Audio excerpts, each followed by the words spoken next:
Ini tadi pertanyaan ini tebal, sudah diseleksi. Kalau dipeturutkan itu sampai menyambung ke kajian subuh kita. Saking habisnya kertas di Tanjung Gusta, sampai karton pun dipakai orang. Itulah.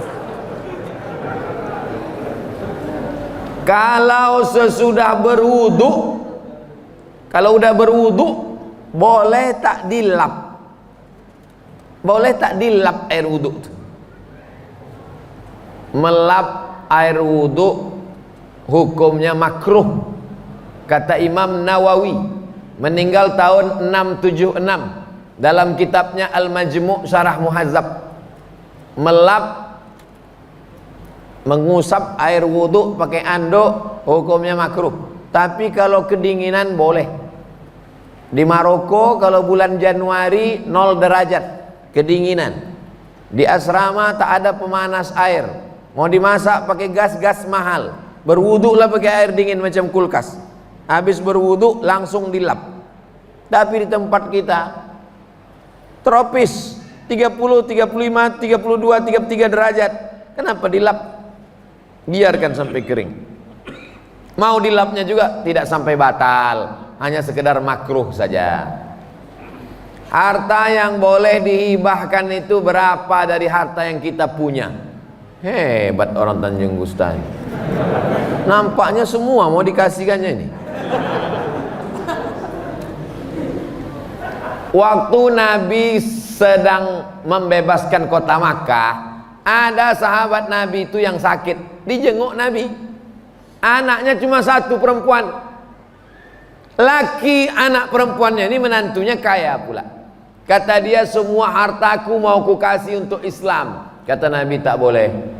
Kenapa tak boleh? Karena kalau semua hartanya dia kasih ahli warisnya, nanti tak dapat.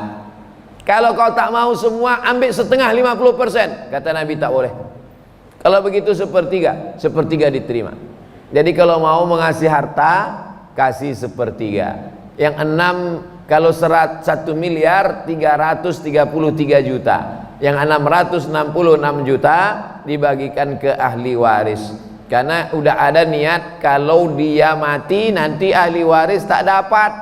Ada seorang laki-laki tak punya anak, hidup sebatang kara. Bagaimana saya memberikan doa kepada kedua orang tua saya, sedangkan orang tua saya sudah meninggal dan tidak Islam? Ya Allah, kedua orang tuaku itu hamba-Mu, Kau yang menciptakannya, kuserahkan dia kepada Engkau ya Allah. Begitu bunyi doanya. Tak boleh kita katakan, ya Allah ampunkanlah kedua orang tuaku. Kenapa tak boleh? Karena Ibrahim pernah mencoba dan Allah marah. Maka istighfaru Ibrahim li abihi, istighfar Ibrahim untuk bapaknya, illa am mau'idatin wa'adaha iyyah. Dia pernah berjanji, sa'astaghfirulaka rabbi innaku kana bi hafiya. Nanti ku mintakan ampunan untuk engkau ayah. Lalu kemudian ketika mati dimintakannya, Allah marah.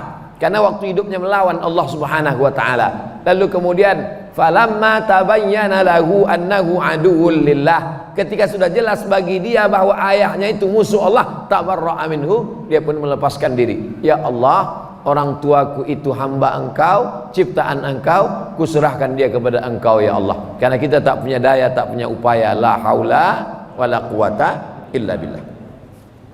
Apakah yang saya berikan doa itu diterima Allah Subhanahu wa taala? Begitu bunyi doanya. Kalau selama ini doanya lain-lain, robah kepada yang tadi. Ayah dan emakku itu adalah hamba Engkau ya Allah, kuserahkan dia kepada Engkau sesuai dengan keputusan Allah Subhanahu wa taala. Ketika dilihat Nabi menanamkan akidah di Makkah, ibadah praktis seperti sholat pada tahun ke-11, muamalah seperti piagam Madinah, maksudnya interaksi sosial Islam dengan tak Islam, terlihat keseimbangan. Mengapa kebanyakan umat Islam sekarang lebih mementingkan ibadah mahdhah dibanding yang bersifat muamalah? Ibadah mahdhah, sholat, puasa-puasa sunat, zikir-zikir, baca Quran, sibuk dengan itu, tapi kurang pada muamalah, interaksi sosial. Sholat rajin, puasa rajin, tapi tetangga salah parkir, keluar kebun binatang dari mulutnya. Puasa sunat rajin, zikir rajin, tapi cakap kasar. Sholat rajin, puasa rajin, maulid rajin, menceritakan aib tetangga pun rajin, lebih rajin pula lagi. Sholat rajin, puasa rajin, tapi minjam rantang tak balik udah 3 bulan. Ini tidak sesuai antara ibadah mahdoh yang murni, pure, original dengan muamalah interaksi sosial. Orang yang bagaimana ini? Orang ini adalah jahil, tak mengerti ajaran Islam. Karena sholatnya banyak, puasanya banyak, hajinya banyak, nanti dia tetap dituntut di padang mahsyar. Inilah yang disebut dengan muflis, bukan mukhlis. Kalau mukhlis orang ikhlas, muflis orang bangkrut. Ya'ti yaumal qiyamah, dia nanti datang menghadap Allah, sholatnya banyak, puasanya banyak, zakatnya banyak, hajinya banyak, tapi ternyata lidahnya kasar mencaci maki si fulan, wa daraba hadza, memukul si fulan, wa safaka dama hadza, menumpahkan darah si fulan, wa qazafa hadza, menuduh si fulan. Datang orang mengambil sholatnya, datang orang mengambil puasanya, datang orang mengambil hajinya. Faniyat hasanatuhu, amal pahalanya sudah habis, sementara orang tetap mengantri menuntut. Ukhizat khotoyahum, diambil dosa mereka, ditimpakan kepada dia, dicampakkan dia ke neraka jahanam, bukan karena tak sholat, tapi karena muamalat, hubungan sosialnya tak baik. Insya Allah kalau dia sholat ke masjid, kenal sama tetangga, hubungan interaksi sosialnya insya Allah baik. Hablum minallah wa hablum minan nas. Ini kalau tak dibacakan berdosa. Ini serius nih, diketik, di print. Assalamualaikum Ustaz. Waalaikumsalam warahmatullahi wabarakatuh. Dalam menjalani aktivitas kehidupan sehari-hari di lingkungan kami, hampir tak terlepas dari pinjaman pada rentenir. Jangan bilang rentenir, rentenir terlalu keren. Lintah darat. Semua yang di air kalau naik dia ke darat bahaya. Di antaranya lintah darat dan buaya mengaku. Bahkan untuk membeli dan memiliki sesuatu pun kami sering menggunakan jasa kredit. Bagaimana hukumnya nih Pak Ustadz? Karena kalau itu tidak kami lakukan, sulit kami untuk jualan. Untuk ini nampaknya bukan bertanya tapi menawar.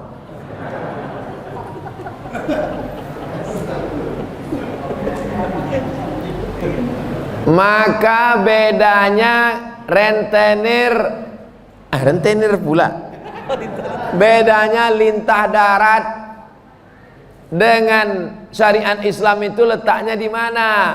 Lintah darat tidak mau tahu, mau rugi mau untung, yang penting kau bayar bunganya. Dililitnya kita, lama-lama habislah harta kita, lama-lama nyawa kita naik, kumat darah tinggi, jantung koroner mendadak mati.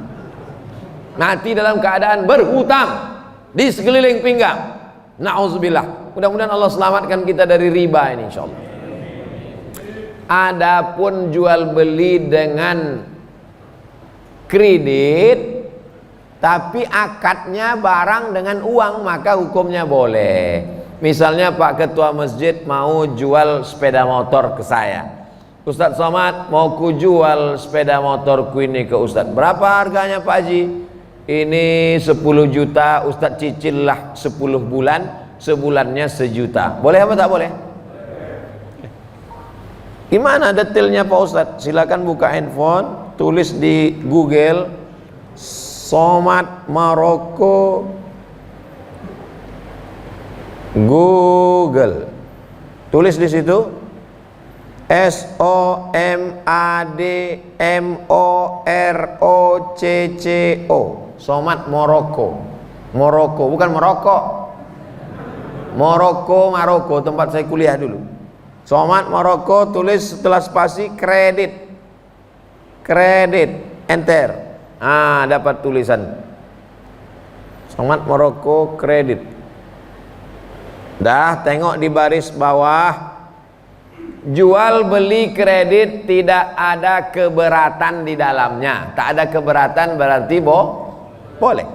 Jika waktu dan tambahannya diketahui, beli sepeda motor sebulan 1.000.000, 12 bulan 12 juta, boleh.